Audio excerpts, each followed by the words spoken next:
بسم اللہ الرحمن الرحیم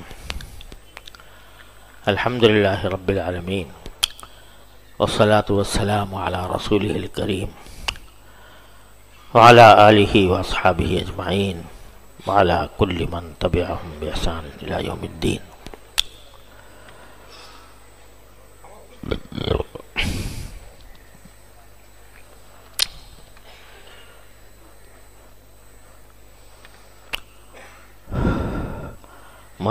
مناجات مقبول کی دعاؤں میں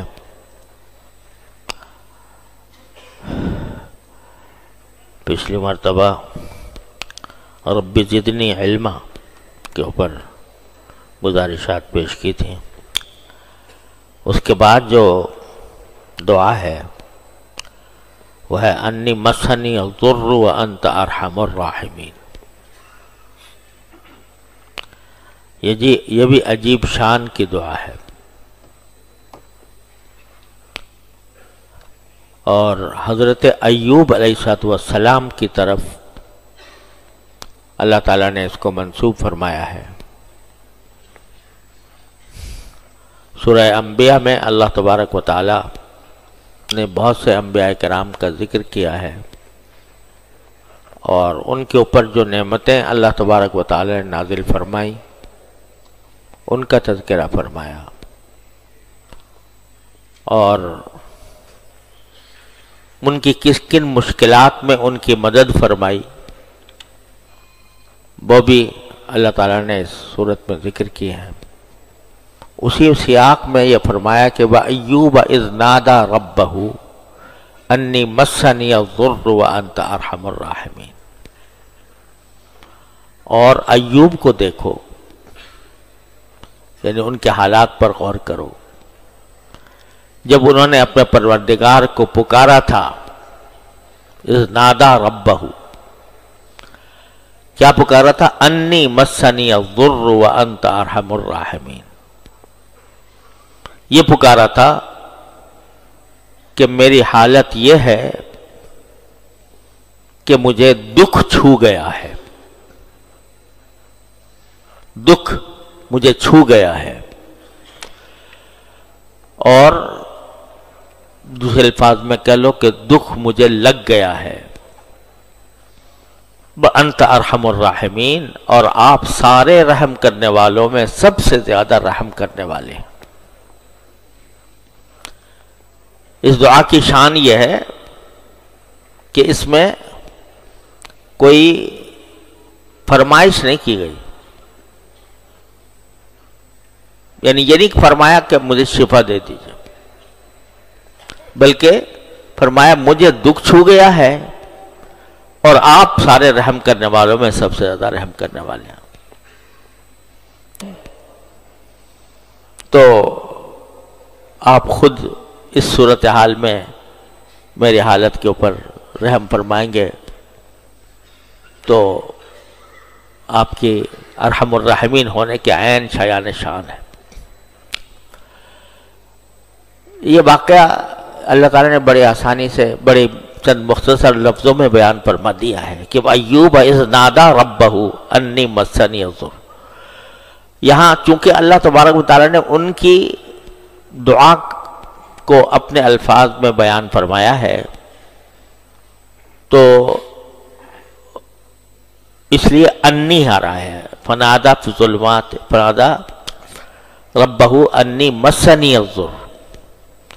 ہم اگر مانگیں گے تو انی نہیں کہیں گے بلکہ انی مسنی الضر وانت ارحم الراحمین۔ یہ دعا حضرت ایوب کی ذکر کی ہے اللہ تبارک و تعالی نے۔ کیا واقعہ تھا؟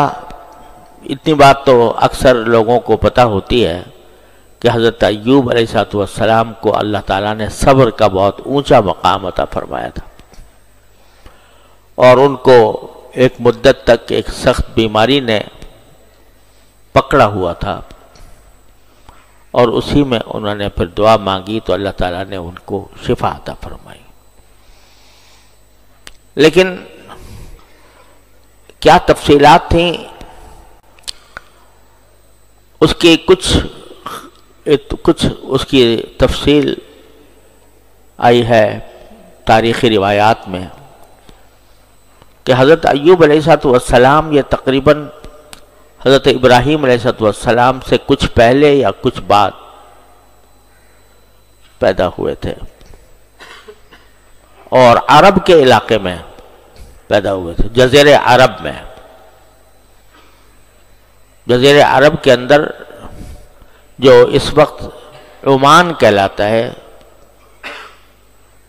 عمان جو ملک کہلاتا ہے آج کل، جس کا دارالحکومت مسقط ہے اور جس کی ایک بندرگاہ سلالہ ہے،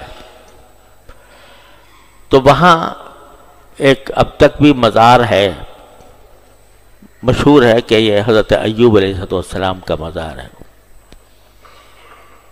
بہت دنوں سے مشہور چلا آتا ہے، میں بھی حاضر ہوا ہوں وہاں پر، اور اس پہ حضرت، پتہ نہیں صحیح ہے یا غلط ہے، لیکن حضرت ایوب علیہ السلام کے پاؤں کا نشان ایک پتھر کے اوپر موجود ہے، جس کے بارے میں کہا جاتا ہے کہ حضرت ایوب علیہ السلام نے اس جگہ زمین پر پاؤں مارا تھا،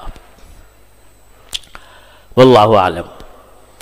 لیکن روایات سے یہ ضرور معلوم ہوتا ہے کہ یہ جزیرے عرب میں تھے۔ جزیرے عرب کا بھی یہ حصہ جو اس کا جنوب مغربی حصہ ہے، وہاں پر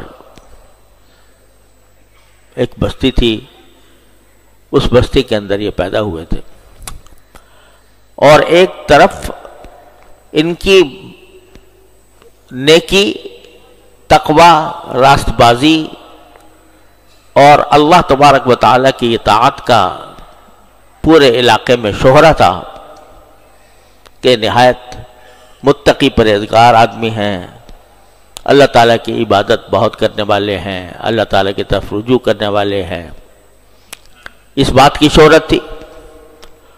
اور دوسری طرف اللہ تبارک و تعالیٰ نے دنیا کے مال و اسباب بھی بہت ان کو عطا فرمائے ہوئے تھے۔ اس زمانے میں مال و دولت کا ایک بہت بڑا مظاہرہ مویشیوں کی شکل میں ہوتا تھا، تو کہا جاتا ہے کہ ان کے مویشی سینکڑوں مویشی کے پاس تھے، اور بہت باغات تھے، اور اولاد بھی بڑی خوشحال اولاد تھی، اور کہا جاتا ہے کہ یہ اولاد آپس میں انہوں نے یہ طے کیا ہوا تھا کہ ہر ہفتے ان میں سے ایک بھائی یا ایک بہن باقی سارے بھائی بہنوں کی دعوت کرے گی، اور جمع ہو کر سب کھاتے پیتے تھے، آپس میں خوشحالی کے ساتھ گفتگو کرتے تھے، جمع ہوتے تھے۔ حضرت ایوب علیہ السلام ان کے اوپر سے نظر اتارا کرتے تھے، ان کے لیے برکت کی دعا کیا کرتے تھے۔ لیکن اچانک اللہ تبارک و تعالیٰ کی طرف سے ایک آزمائش ان کے اوپر آئی۔ پیغمبر تھے، متقی پرہیزگار تھے، عبادت گزار تھے، دنیاوی اعتبار سے انتہائی خوشحال تھے، لیکن ایک آزمائش اللہ تعالیٰ کی طرف سے ان پر آ گئی، اور آزمائش کے لیے بھی ایک اسرائیلی روایات میں یہ مذکور ہے۔ اسرائیلی روایات ایسی ہوتی ہیں کہ نہ ان کی تصدیق کرنا ضروری ہے، نہ اس کی تکذیب کرنا ضروری ہے، لیکن وہ ہے سبق آموز۔ اسرائیلی روایت میں یہ ہے کہ بلکہ جو حضرت ایوب علیہ السلام کی طرف بائبل میں ایک پورا صحیفہ منسوب ہے کہ اس میں حضرت ایوب علیہ السلام کے حالات بھی ہیں اور حضرت ایوب علیہ السلام کے ملفوظات بھی ہیں۔ تو اس میں یہ بات اس میں بھی لکھی ہے کہ ایک مرتبہ ایک شیطان اور ایک فرشتے کے درمیان مکالمہ ہوا. مکالمہ یہ ہوا کہ فرشتے نے حضرت ایوب علیہ السلام کی طرف اشارہ کر کے شیطان سے کہا کہ دیکھ تو یہ کہتا تھا کہ میں ان سارے آدم کے بیٹوں کو گمراہ کروں گا، چاروں طرف سے ان پر حملے کروں گا، اور دیکھو یہ ایک ایوب علیہ السلام کو دیکھو کہ اللہ تبارک و تعالیٰ کے کیسے پرہیزگار بندے ہیں. ایک طرف ان کو عبادت میں ایک اونچا مقام حاصل ہے، اور دوسری طرف ان کی دنیاوی زندگی بھی بڑی شاندار ہے، اور دنیا کا اتنا مال و دولت ان کے پاس ہونے کے باوجود اللہ تبارک و تعالیٰ سے ان کے تعلق میں کوئی کمی نہیں ہوئی، اتنے یہ خوشحال ہے.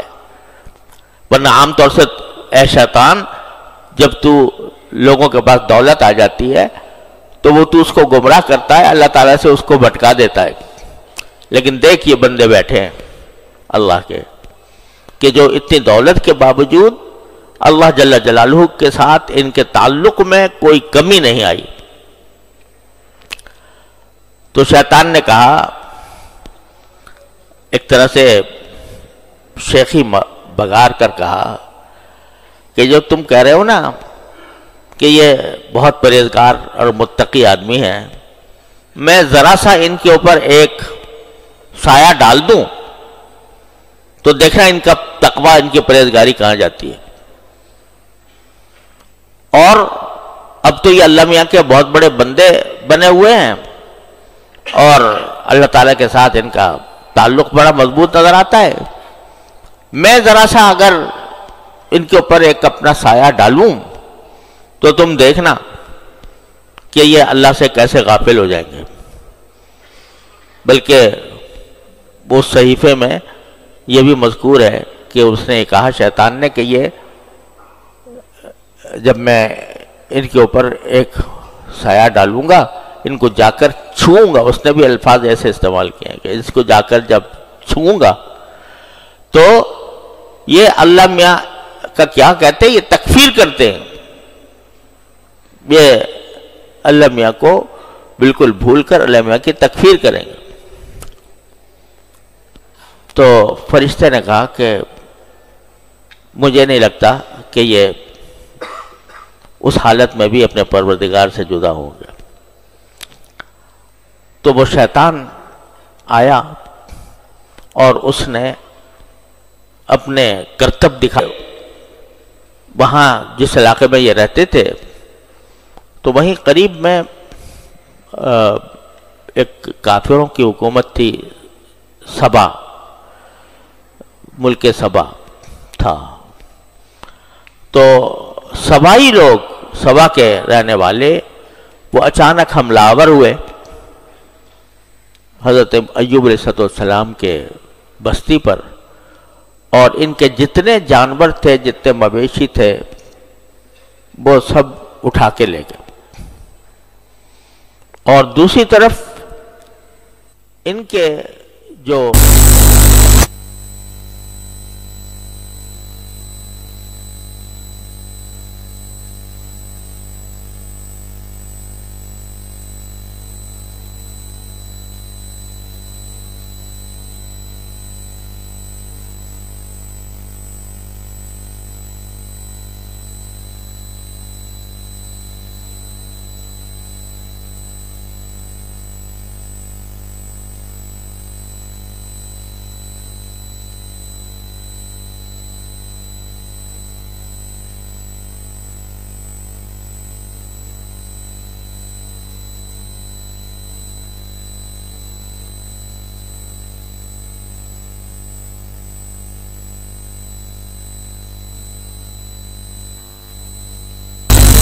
کوئی شکوہ نہیں کیا، بلکہ اس مصیبت پر بھی اللہ تبارک و تعالیٰ کے ساتھ ان کا تعلق وہی برقرار رہا جو پہلے تھا.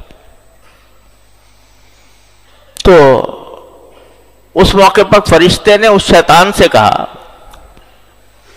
کہ دیکھو، تم نے جا کر ان کی اولاد کو بھی ختم کر دیا، ان کا مال بھی سارا لوٹ لیا گیا، پھر بھی دیکھو یہ کس طرح صبر کی تصویر بنے ہوئے ہیں۔ تم یہ کہتے تھے کہ یہ جب ان کے اوپر میں اپنا سایہ ڈالوں گا تو یہ دیکھنا کہ اللہ میاں کے ساتھ ان کا تعلق کیسا برقرار رہتا ہے۔ تو دیکھو اتنی مصیبت پیش آنے کے باوجود سارا مال بنال لٹ گیا، ساری اولاد ختم ہو گئی، مگر یہ شخص اب بھی اللہ تعالیٰ کے ساتھ رجوع کیے ہوئے ہیں۔ تو شیطان نے کہا کہ ابھی تو میرا آدھا ہاتھ پڑا ہے، اور جب میں پورا ڈالوں گا تو پھر دیکھنا ان کا کیا حال ہوگا، یہ اللہ تبارک و تعالیٰ کے ساتھ ان کا تعلق کیسا برقرار رہتا ہے۔ چنانچہ اللہ تبارک و تعالیٰ کی مشیت سے ان کے اوپر بیماری آ گئی۔ بیماری کیا تھی اس کی کوئی تفصیل نہ قرآن کریم میں بیان ہوئی ہے، نہ صحیح احادیث میں اس کا کوئی تذکرہ آیا ہے۔ البتہ وہی جو میں صحیفہ کہہ رہا ہوں، ایوب علیہ السلام کا صحیفہ جو بائبل کے اندر بھی موجود ہے، اس میں یہ مذکور ہے کہ کچھ جلدی بیماریاں ہو گئی تھیں، کو جلد کی پھوڑے پھنسی نکل آئے تھے، لیکن اس کے اوپر لوگوں نے ردے جمائے ہیں کہ بھئی ان کو ایسی بیماری ہو گئی تھی کہ لوگ گھن کرنے لگے تھے، اور ان کے جو خاص اولاد تھی وہ بھی ان سے نفرت کرنے لگی تھی، اور کہیں جا کے کوڑے پر ڈال دیا تھا۔ یہ سب واہیات فضول روایتیں ہیں، ان کا کوئی تک نہیں ہے۔ اللہ تعالیٰ اپنے انبیاء کرام علیہ السلام کو جب بھیجتے ہیں تو ان کو ایسی بیماریوں سے اور ایسی حالتوں سے محفوظ رکھتے ہیں کہ جو لوگوں کے لیے نفرت کا باعث ہوں۔ لہذا یہ سب روایتیں فضول ہیں، ان کی کوئی اصل نہیں، ان کی کوئی بنیاد نہیں۔ بیماری تھی بے شک، اور لمبی بیماری تھی جب یہ صورتحال پیش آئی۔ تو جب ایک طرف تو بیماری آ گئی، اور بیماری بھی ایسی جو تکلیف دہ بیماری تھی،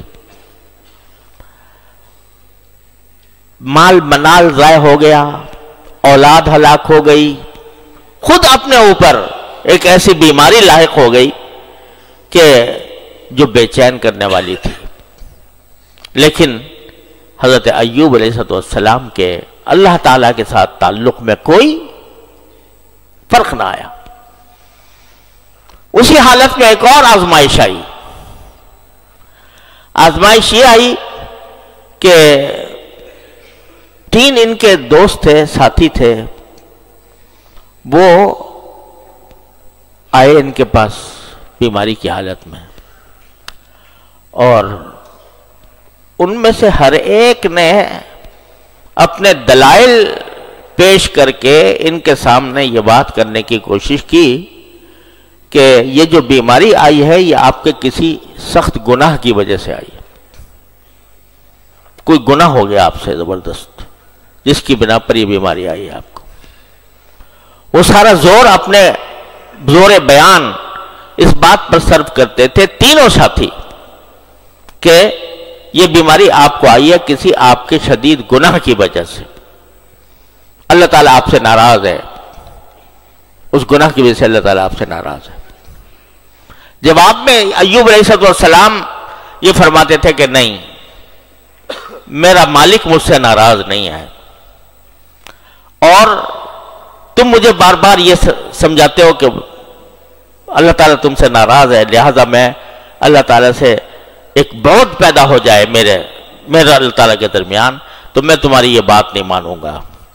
میرا اللہ میرے قریب ہے، میرے اللہ مجھ سے ناراض نہیں ہے، راضی ہے۔ اور اس کے اوپر دلائل پیش کرتے تھے حضرت ایوب علیہ السلام۔ یہ جو میں آپ سے اس صحیفے کا ذکر کر رہا ہوں، بائبل کے اندر جو صحیفہ ہے ایوب علیہ السلام کا، وہ سارا کا سارا ان کے باہمی مناظرے پر مشتمل ہے۔ اب وہ صحیفہ کہا جاتا ہے کہ بائبل میں جتنے بھی صحیفے ہیں انبیاء کرام علیہ السلام کے، ان میں سب سے زیادہ قدیم صحیفہ یہ ہے، اور بلاغت کے اعتبار سے بھی بہت اعلیٰ پیمانے کا ہے۔ عربی میں اصل تھا، کہا جاتا ہے کہ بعد میں اس کا عبرانی زبان میں ترجمہ کیا گیا، پھر عبرانی سے پھر دوبارہ دوسری زبانوں میں ترجمہ ہوا، لیکن کہا جاتا ہے کہ یہ جو آپس کا مکالمہ ہے ایوب علیہ السلام اور ان کے 3 ساتھیوں کے درمیان، یہ بلاغت کا بھی، فصاحت و بلاغت کا بھی اور دلائل کا بھی بہت بڑا زبردست ذخیرہ ہے۔ تو یہ عام طور سے یہ سمجھا جاتا ہے کہ بھئی بائبل جو ہے یہ تو ایسی گھڑی ہوئی چیز ہے، تو خوب سمجھ لیجئے کہ گھڑی ساری گھڑی ہوئی نہیں ہے، اس میں بہت سی چیزیں واقعتاً انبیاء کرام کے اوپر جو نازل ہوئی تھیں ان کا حصے ابھی تک موجود ہیں، اور اس میں رسول کریم صلی اللہ علیہ وسلم کی بشارتیں بھی ہیں، اب بھی ہیں موجود۔ تو اس واسطے ہر چیز کو اس کی ہر بات کو غلط نہیں کہا جا سکتا، اسی لیے رسول کریم صلی اللہ علیہ وسلم نے فرمایا کہ نہ تم تصدیق کرو نہ تکذیب کرو، نہ یہ کہو کہ بالکل سچ ہے نہ یہ کہو کہ جھوٹا ہے۔ تو بعض اوقات بعض میں بڑی حکمت کی باتیں بھی ہیں، اور وہ حکمت کی باتیں بعض اوقات نظر آتا ہے کہ ان میں سے ایک نور نکلتا ہوا محسوس ہوتا ہے جو اللہ تعالیٰ نے اپنے انبیاء کرام کے اوپر نازل کیا۔ تو اس میں بھی بہرحال یہ جو مناظرہ ہے سارا لمبا چوڑا، آپ اندازہ کیجئے ایک آدمی بیماری میں مبتلا ہے، اولاد اس کی ساری ہلاک ہو چکی ہے، اور سارا مال اس کا ختم ہو چکا ہے، بیماری ایسے لگ گئی ہے کہ ہر وقت تکلیف میں ہے انسان، اور اس وقت میں آ کے لوگ مناظرہ کر رہے ہیں کہ بھئی یہ تمہاری گناہوں کی سزا ہے، اللہ میاں ناراض ہے تم سے، اور اس کے جواب میں یہ مناظرہ کر رہے ہیں کہ نہیں میرا اللہ مجھ سے ناراض نہیں ہے، ہاں مجھ پر اللہ نے یہ آزمائش مسلط کی ہے، اور اس آزمائش میں مجھے صبر سے کام لینا چاہیے، اور جب میں صبر سے کام لوں گا تو میرا مولا ضرور مجھے اس مشکل سے نجات دلائے گا۔ یہ ساری پوری گفتگو ان کی منقول ہے اس صحیفے کے اندر۔ تو آپ یہ دیکھیے کہ ایک طرف اتنے زبردست مصائب کا سامنا ایوب علیہ السلام کو، اور دوسری طرف یہ وساوس جو دل میں ڈالے جا رہے ہیں ساتھیوں کی طرف سے۔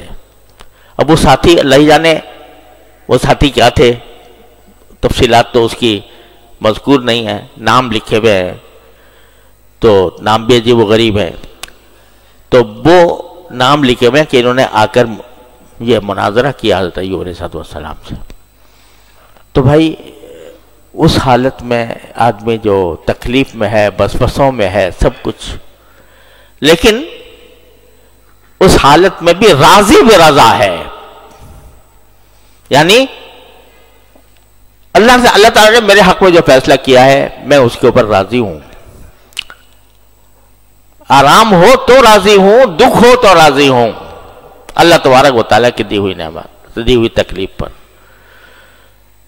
لیکن ساتھ ہی اللہ تعالیٰ کی سے دعا بھی، ایک طرف مناظرہ ہو رہا ہے، اور پھر چلتے جب اس مناظرے کا اختتام ہوا تو اس وقت دعائیں مانگی حضرت ایوب علیہ السلام، پہلے بھی مانگی ہوں گی، لیکن اس میں دعا کے اندر کیا انداز ہے اس دعا کا، انی مسنی الضر وانت ارحم الراحمین۔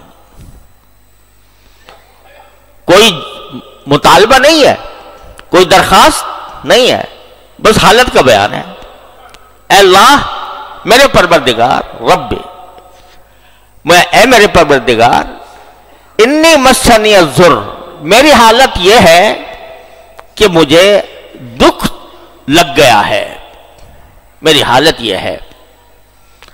عربی زبان کے قاعدے سے اگر انی نہ ہوتا تو کوئی مسئلہ نہیں تھا.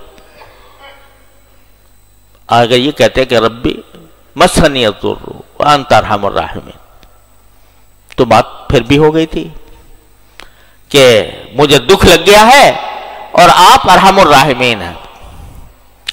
لیکن شروع میں کہا انی مسنی الضر وانت ارحم الراحمین. انی کہنے میں یعنی تین چیزیں اکٹھی جمع کر کے اللہ تعالیٰ کے سامنے پیش کر رہے ہیں. انی ایک طرف میں ہوں اور دوسرا میرے اوپر یہ دکھ مجھے لگ گیا ہے، یہ دکھ ہے، اور تیسرے آپ ہیں کہ ارحم الراحمین ہے. یہ نہیں کہا کہ میرا یہ دکھ دور کر دیجئے، میری یہ تکلیف دور کر دیجئے، بلکہ یہ کہا کہ حالات آپ کے سامنے رکھ رہا ہوں. حالات یہ ہے کہ ایک طرف میں ہوں، دوسرے میرے ساتھ لگی ہوئی بیماری ہے، اور آپ ارحم الراحمین ہیں. تو آپ خود ہی فیصلہ کر لیجئے کہ اس حالت میں آپ میرے ساتھ کیا معاملہ فرمائیں گے. یہ وہ دعا ہے جس کو میں کہتا ہوں زبان بے زبانی. زبان بے زبانی یعنی زبان سے کچھ نہیں کہہ رہا کہ مجھے کیا کرو، اپنی حالت پیش کر رہا ہے. میری حالت یہ ہے. اب آپ ارحم الراحمین ہیں، اس آپ کے ارحم الراحمین ہونے کا جو بھی تقاضا ہے میرے ساتھ وہ معاملہ کر دیجیے. یہ ہے زبان بے زبانی. جب آدمی ایک طرف تو وہاں اللہ تبارک و تعالیٰ کے بارگاہ میں یہ الفاظ کی فصاحت و بلاغت نہیں دیکھی جاتی، وہاں مانگنے والا دل دیکھا جاتا ہے کہ وہ کس درد کے ساتھ، کس سوز کے ساتھ، کس میرے اوپر بھروسہ کرتے ہوئے وہ مجھ سے مانگ رہا ہے. تو پھر الفاظ میں وہ معنی نہیں دیتے جو انسان کی حالت معنی دیتی ہے. اکثر و بیشتر یہ صورتحال پیدا ہوتی ہے، میرے ساتھ تو بہت ہوتی ہے، آپ حضرات کے ساتھ بھی ہوتی ہوگی، کہ کسی وقت ہاتھ اٹھا لیے دعا کرنے کے لیے، سمجھ میں کچھ نہیں آ رہا کیا مانگے، سمجھ میں نہیں آ رہا، حالانکہ دل میں حاجتوں کا طوفان ہے، حاجتوں کی لامتناہی حاجتیں دل میں ہیں. اگر میں سوچنا چاہوں کہ بھئی مجھے کیا چاہیے تو پتہ نہیں کتنے حاجتیں ہیں. میری صحت میری حاجت ہے، اور طاقت میری حاجت ہے، میں جو ہے قوت میری حاجت ہے، علم میری حاجت ہے، کیا نہیں حاجت. تو اگر اس کی فہرست بنانا چاہو تو لا تعداد ہے حاجتوں کی. ہاتھ اٹھائے بیٹھا ہوں اور اس وقت سمجھ میں نہیں آ رہا کہ کیا مانگوں. تو یہ ہے زبان بے زبانی، کہ اب پورا جو انسان کا وجود ہے وہ دعا بن جاتا ہے. اگر زبان سے کہو تو وہ الفاظ ہی نکلیں گے نا، لیکن پورا وجود دعا بن جاتا ہے. یا اللہ سمجھ میں نہیں آ رہا، میرے آپ ہی میری حاجتوں کو جانتے بھی ہیں اور آپ ہی ان حاجتوں کو پورا کرنے والے بھی ہیں. وہ اپنی زبان حال سے، اپنے سارے وجود سے وہ مانگ رہا ہوتا ہے کہ یا اللہ میری ساری حاجتیں آپ جانتے ہیں، آپ اپنے فضل و کرم سے پوری فرما. میرے شیخ حضرت والا حضرت عارفی قدس اللہ تعالیٰ سرہ ایک مرتبہ فرمانے لگے،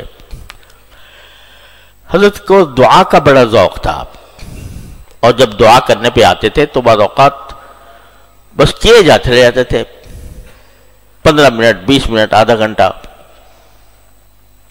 سارے دعائیں ازبر اور کیا کرتے تھے، بہت دعا لمبی دعا کیا کرتے تھے. تو فرماتے ہیں میں جب حرم مکہ میں حاضر ہوا اور اللہ تعالیٰ نے طواف کی توفیق دی اور ملتزم کے سامنے بیٹھا، بیت اللہ شریف کے دروازے کے سامنے بیٹھا، تو دل میں آیا کہ اب وہ خوب دعا کروں گا. ہاتھ اٹھائے تو الفاظ ہی نکل نہیں رہے کچھ زبان سے. سمجھ میں نہیں آ رہا کیا کہوں کیا نہ کہوں، کیا مانگوں کیا نہیں مانگوں. تو سوچا کہ اچھا کبھی کل ہی تو میں نے بہت دیر تک دعا کرائی تھی، آدھے گھنٹے کی دعا تھی، وہی کچھ یاد آ جائے کیا کیا کی تھی، وہی یاد نہیں آ رہی. اور کچھ ادعیہ معصورہ یاد تھیں، وہ بھی یاد نہیں آ رہی. ہاتھ اٹھائے میں تو حضرت فرماتے ہیں کہ دل میں یہ آنے لگا، یا اللہ تو اس جگہ پر آ کر بھی دعا کرنے سے عاجز ہو رہا ہے تو کیا بنے گا تیرا. تو اس کے مان بعد دل میں یہ بات آئی کہ ارے تو کیا مانگے گا، تیرے جو یہ ہاتھ پھیلے ہوئے ہیں جس بارگاہ میں، یہ ہاتھ جو ہے ساری کائنات ان ہاتھوں کے نیچے ہے. جس بارگاہ میں یہ ہاتھ پھیلے ہوئے ہیں تو ساری کائنات ان کے ہاتھوں کے نیچے ہے. تو مانگے گا تو جتنی بھی چیز مانگے گا تو جو متناہی ہوگی، جب ان کی بارگاہ میں یہ ہاتھ پھیلے ہوئے ہیں تو وہ زبان بے زبانی سے وہ عطا فرمائیں گے جو تیرے وہم و خیال میں بھی نہیں ہے. تو یہ ہے زبان بے زبانی کہ آدمی زبان سے کچھ نہیں کہہ رہا لیکن پوری حالت اس کی دعا کی مجسم وجود جو ہے وہ دعا مجسم دعا بنا ہوا ہے. درگاہ حسن میں ٹوٹے ہوئے لفظوں پہ نہ جا، یہ میں نے کبھی شعر کہا تھا. درگاہ حسن میں ٹوٹے ہوئے لفظوں پہ نہ جا، لطف اظہار ہے اظہار و بیاں سے آگے. اظہار کا لطف وہ اظہار اور بیان الفاظ سے نہیں ہوتا، اس سے آگے ہے. بندے کی حالت ایسی بن جائے کہ وہ سراپا دعا ہو، اس کا وجود سراپا دعا ہو. وہاں ٹوٹے ہوئے الفاظ کے اوپر نہیں دیکھا جاتا کہ بھئی الفاظ اس کے فصیح و بلیغ ہیں یا ٹوٹے ہوئے ہیں. جس حالت میں بھی پروردگار کے سامنے مانگا جائے تو وہ بندے کی حاجت سمجھ کر اس کو پورا کرتا. تو بالکل یہی صورتحال ایوب علیہ السلام کی اس دعا میں ہے. میں اللہ میاں تین باتیں کہہ رہا ہوں، میں ہوں، میری بیماری ہے، اور تو ارحم الراحمین ہے. میں کچھ نہیں کہتا آپ کیا کریں آپ کیا نہ کریں. تو اس میں جو لطف ہے، اس دعا کا جو لطف ہے کہ اظہار و بیاں سے آگے، اس سے آگے ہے یہ انی مسنی الضر وانت ارحم الراحمین. اسی طرح دوسری جگہ قرآن کریم میں حضرت ایوب علیہ السلام کی دعا وہاں پر بھی ذکر کی ہے. تو کیا ہے کہ انی مسنی الضر مسنی الشیطان بنصب وعذاب. وہاں بھی بس اتنا ہے کہ یا اللہ مجھے شیطان چھو گیا ہے تکلیف دے کر اور میرے اندر بیماری آزار پیدا کر کے مجھے چھو گیا ہے. بس وہاں پر بھی کوئی ایسا جملہ نہیں ہے یا اللہ مجھے شفا دے دے، بلکہ اپنی حالت پیش کر دی اور اس پوری حالت کو دعا بنا دیا. تو جب یہ دعا ہوئی تو قرآن کریم فرماتے ہیں ارکض برجلک ھذا مغتسل بارد وشراب. جب یہ دعا پہنچی ہے باری تعالیٰ کے مقام تک تو اللہ تعالیٰ نے حکم دیا ارکض برجلک، اپنا پاؤں زور سے مارو اس پتھر پر، بس یہ تمہاری شفا کا راستہ ہے. ارکض برجلک، اپنا پاؤں مارو زور سے اس پتھر کے اوپر، تو کیا ہوگا؟ وہاں سے چشمہ پھوٹے گا. چنانچہ ایسا ہی ہوا. حضرت ایوب علیہ السلام، اسی بعض روایات کے اندر آیا ہے کہ جب اٹھ کے جانے لگے تو پہلے تو یہ حالت ہو گئی تھی کہ چلنا ہی مشکل تھا، لیکن ان کی اہلیہ وفادار اہلیہ تھیں، وہ مسلسل ان کے ساتھ رہتی تھیں. تو جب جانے لگے تو اہلیہ نے پوچھا کہاں چلے, کیسے جا رہے ہو؟ تو حضرت ایوب علیہ السلام نے فرمایا مجھے حکم ہوا ہے کہ میں آگے جا کر اس کے اوپر پتھر پر پاؤں ماروں. چلے گئے, پتھر پر پاؤں مارا تو پانی ابل پڑا, اور اللہ تعالیٰ کی طرف سے یہ حکم آیا کہ ھذا مغتسل بارد و شراب.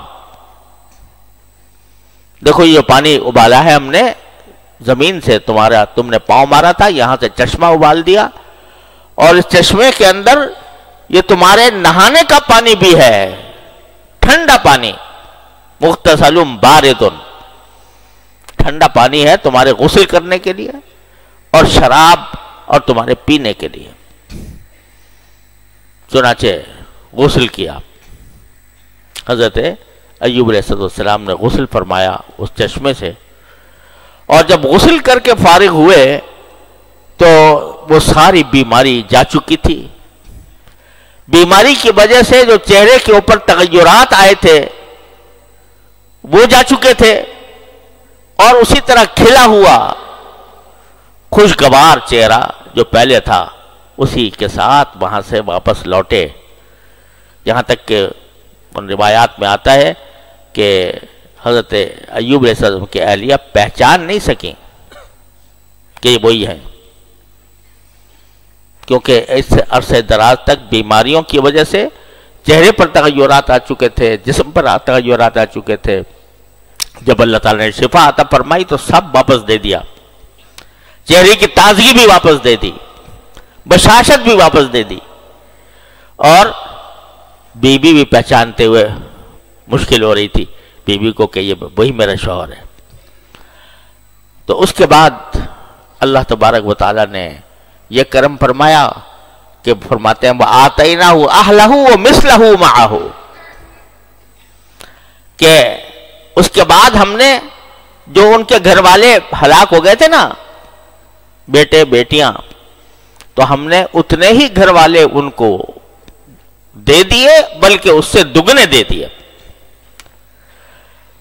اب اس کے مطلب یہ بھی ہو سکتا ہے کہ جو ہلاک ہو گئے تھے ان کو دوبارہ اللہ نے زندہ کر دیا ہو, تو اس کی ذات سے کیا بعید ہے.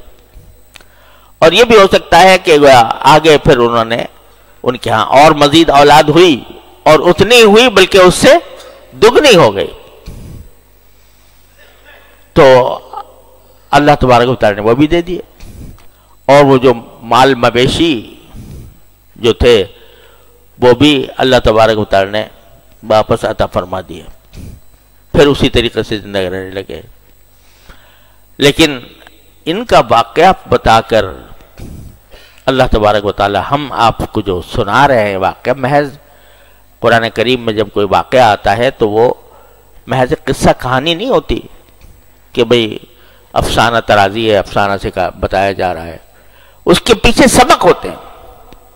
سبق یہ دیا کہ دیکھو ایوب علیہ السلام کو دیکھو, شیطان بڑا دعویٰ کر رہا تھا, اگر وہ روایت صحیح ہے تو شیطان بڑا دعویٰ کر رہا تھا کہ ان کی ساری راست بازی, سارا تقوی میں ختم کر دوں گا, ان کو بیماری کے اندر مبتلا ہوں گے تو. لیکن وہ صبر و استقامت کا پہاڑ, ان کو آنے والے کہہ رہے ہیں کہ تجھ سے اللہ ناراض ہے, مگر وہ ڈٹا ہوا ہے کہ نہیں میں ناراض نہیں ہے, جب اس کا حکم ہوگا خود بخود ٹھیک ہو جائے گا, اور مجھے اس وقت تک صبر کرنا ہے. صبر کا یہ اعلیٰ ترین مقام حضرت ایوب علیہ السلام کو مثال دی جاتی ہے آج دنیا میں. صبر ایوب علیہ السلام کا صبر تو سکھایا جا رہا ہے کہ مصیبتیں دنیا میں سب کو پیش آتی ہیں. کوئی انسان ایسا نہیں ہے کہ جس کو کبھی زندگی میں کوئی مصیبت پیش نہ آئی ہو. کوئی ہے ایسا؟ کوئی بڑے سے بڑا بادشاہ, بڑے سے بڑا صاحب اقتدار, بڑے سے بڑا دولت مند, بڑے سے بڑا سرمایہ دار, کوئی کہہ سکتا ہے کہ مجھے کبھی دکھ نہیں پیش آیا؟ دکھ پیش آتے ہیں اس دنیا کے اندر, سبھی کو آتے ہیں. لیکن اس دکھ کے موقع پر ایک طریقہ وہ ہے کہ آدمی جزا فضا کرے، شکایت کرے، اللہ تعالیٰ سے یہ شکایت کرے کہ یا اللہ میاں تو نے مجھے مصیبت میں ڈال دیا، الیاذ باللہ، اس سے گلہ کرے۔ اور ایک طریقہ وہ ہے جو ایوب علیہ السلام نے اختیار کیا کہ یا اللہ گلہ کوئی نہیں، جو کچھ آپ کی مشیت ہے برحق ہے، میں اس کے آگے سر جھکاتا ہوں اور کوئی گلہ شکوہ نہیں کرتا۔ تو اللہ تبارک و تعالیٰ پھر اس کو کس طرح دور فرماتے ہیں، اس کا صبر کے ذریعے انسان کے درجات اتنی تیزی سے ترقی کرتے ہیں کہ جو خوشیوں کی حالت میں ترقی نہیں ہوتی۔ ہمارے بزرگوں نے فرمایا کہ مجاہدہ اضطراریہ میں زیادہ ترقی ہوتی ہے درجات کی بنسبت مجاہدہ اختیاریہ کے۔ تو جتنا صبر بندہ کرے گا اتنی اس کی ترقی درجات ہوگی۔ لیکن مانگو نہیں اللہ میاں سے، مصیبت نہ مانگو، پناہ مانگو، عافیت مانگو، لیکن جب آ جائے تو صبر سے کام لو۔ اور صبر کا مطلب یہ کہ کوئی گلہ نہ کرو اللہ میاں سے۔ جیسے کہ اللہ بچائے بعض مرتبہ زبان پر یہ کلمات آ جاتے ہیں، یا اللہ میں ہی رہ گیا تھا اس مصیبت کے لیے، الیاذ باللہ۔ تو یہ کسی مومن کا کام نہیں ہے۔ مومن کا کام یہ ہے کہ وہ ٹھیک ہے، اگر وہ پکارتا ہے اللہ تعالیٰ کو یا اللہ مجھے شفا دے دے یا اللہ مجھے صحت عطا فرما دے، اس سے کچھ حرج نہیں ہے۔ جو مانگے گا اتنا ہی مقامات انشاءاللہ بڑھیں گے، لیکن شکوہ نہیں۔ دوسری بات یہ کہ 3 آدمی آ کر مسلسل مناظرہ کر رہے ہیں کہ یہ تمہارے اوپر سزا ہے اور اللہ میاں ناراض ہے۔ 3 آدمی اس تکلیف کی حالت میں یہ ڈٹے ہوئے ہیں کہ نہیں، میرا مولا مجھ سے ناراض نہیں ہے، میرا مولا مجھ سے ناراض نہیں ہے۔ یہ بھی اس کے کرم ہی کا ایک عنوان ہے، یہ بھی ایک نعمت ہے، تکلیف بھی ایک نعمت ہے۔ لیکن اس موقع پر بھی ان کے پاؤں ڈگمگاتے نہیں اللہ تبارک و تعالیٰ کے۔ وجہ کیا ہے کہ دیکھو، یاد رکھو کہ اگر کوئی تکلیف آئے، مصیبت آئے، اس میں آدمی اللہ بچائے شکوہ کرے اور اللہ تعالیٰ سے رجوع نہ کرے، اللہ بچائے، یہ علامت ہے اس بات کی کہ یہ بطور عذاب ہے، یہ اللہ کی ناراضی کی وجہ سے ہو رہا ہے۔ لیکن جس بیماری میں اللہ تعالیٰ سے رجوع کی توفیق ہو جائے، جس بیماری میں شکوہ نہ ہو، چاہے ہائے ہائے کرے، چاہے آہیں بھرے، چاہے روئے، لیکن اللہ تعالیٰ سے شکوہ نہیں، اور شکوہ نہیں تو پھر اسی حالت میں اللہ تعالیٰ سے رجوع کرتا ہے، یا اللہ آپ ہی کرنے والے ہیں، آپ دور فرما دیجئے۔ تو یہ علامت اس بات کی ہے کہ یہ بیماری گناہ کا عذاب نہیں ہے، بلکہ یہ بیماری بندے کو درجات میں ترقی کرنے کے لیے لائی گئی ہے۔ جس مصیبت کے اندر بھی اللہ تبارک و تعالیٰ کی طرف سے توفیق ہو جائے رجوع اللہ کی، تو وہ علامت اس بات کی ہے کہ یہ انسان کے درجات کی بلندی اور گناہوں کے مغفرت کے لیے اللہ تعالیٰ نے بھیجی ہے۔ تو چونکہ حضرت ایوب علیہ السلام کو اللہ تعالیٰ نے یہ مقام بخشا تھا کہ اسی حالت میں اللہ تعالیٰ کے ساتھ تعلق اسی طرح قائم تھا اور اللہ تعالیٰ کی طرف رجوع ہو رہے تھے، اس واسطے ان کو بھروسہ تھا کہ یہ ناراضی کی وجہ سے نہیں ہے۔ اگر ایسا ہوتا، ناراضی کی وجہ سے ہوتا، تو مجھے توفیق کیسے ہوتی، اللہ تعالیٰ سے رجوع کرنے کی توفیق کیسے ہوتی؟ اس لیے ان کو یقین تھا، تو وہ اس سارے وسابس کا مقابلہ کرتے رہے اس حالت میں۔ یہ ساری کہانی جو حضرات نبی کریم صلی اللہ علیہ وسلم پر نازل کی گئی اور حضرت ایوب علیہ السلام کا تذکرہ فرمایا گیا، یہ در حقیقت ہمارے لیے جو سبق ہے وہ یہ کہ جو تکلیف بھی دنیا میں پیش آئے، جو مصیبت بظاہر کھڑی ہو جائے، دنیا تو مصائب اور آلام کا گھر ہے، یہاں آپ بچ نہیں سکتے، کبھی نہ کبھی پھنسو گے مصیبت میں، آلام میں، لیکن وہ طریقہ اختیار کرو جو ایوب علیہ السلام نے اختیار کیا تھا۔ مانگو نہیں، اللہ تعالیٰ سے مانگو نہیں۔ ایک خاتون تھی، ان کا نام صابرہ رکھا ہوا تھا، تو حضرت والد صاحب نے فرمایا کہ نہیں، نام تبدیل کرو، کیونکہ صابرہ کے معنی یہ صبر کرنے والی، تو مطلب یہ کہ خود ہی سے ایک دعویٰ ہو رہا ہے کہ مصیبتیں آئیں میرے اوپر اور میں صبر کروں، تو اس کی دعوت نہیں دینی چاہیے کبھی، نہ دعویٰ کرنا چاہیے کہ میں بہت صبر کرنے والا ہوں۔ اللہ توبہ۔ میرے والد ماجد رحمۃ اللہ علیہ ایک واقعہ سنایا کرتے تھے، ایک بزرگ تھے، وہ بچوں کو پڑھاتے تھے، تو اور اللہ تعالیٰ کے ساتھ بڑا تعلق تھا، بہت رجوع اللہ کرتے تھے۔ اسی رجوع اللہ کے ناز میں ایک مرتبہ جملہ یہ منہ سے نکل گیا کہ لیس لی فی سواک حظ فکیف ما شئت فاختبرنی، کہ اے اللہ مجھے آپ کے سوا کسی چیز میں اب لذت نہیں رہی، جس طرح چاہیں مجھے آزما کے دیکھ لیں۔ الیاذ باللہ، یہ جملہ منہ سے نکل گیا تو پیشاب بند ہو گیا، پیشاب بند ہو گیا، اور اب بے چینی اور اضطراب اور تکلیف، اور تو سمجھ گئے کہ یہ میری پکڑ ہوئی ہے اس بات کے اوپر، تو اپنے بچوں سے جو پڑھنے آتے تھے ان سے کہا کرتے تھے کہ ادعو لعمکم الکذاب، اپنے جھوٹے چچا کے لیے دعا کرو، جھوٹا دعویٰ کر گیا تھا میں، اللہ میں نے دکھا دیا کہ کیا کہہ رہے ہو، کسی اور چیز میں لذت نہیں رہی، ارے پیشاب میں تمہاری لذت ہے۔ تو کبھی مانگو نہیں، نہ یہ دعویٰ کرو کہ میں بہت برداشت کرنے والا ہوں، لیکن اگر کبھی آ جائے تو دو کام کرو، ایک اللہ تعالیٰ کی مشیت پر رضا، اللہ مجھے کوئی شکوہ نہیں، کوئی گلہ نہیں، آپ کی مشیت، آپ کی حکمت برحق ہے، اور دوسری طرف اللہ تعالیٰ سے رجوع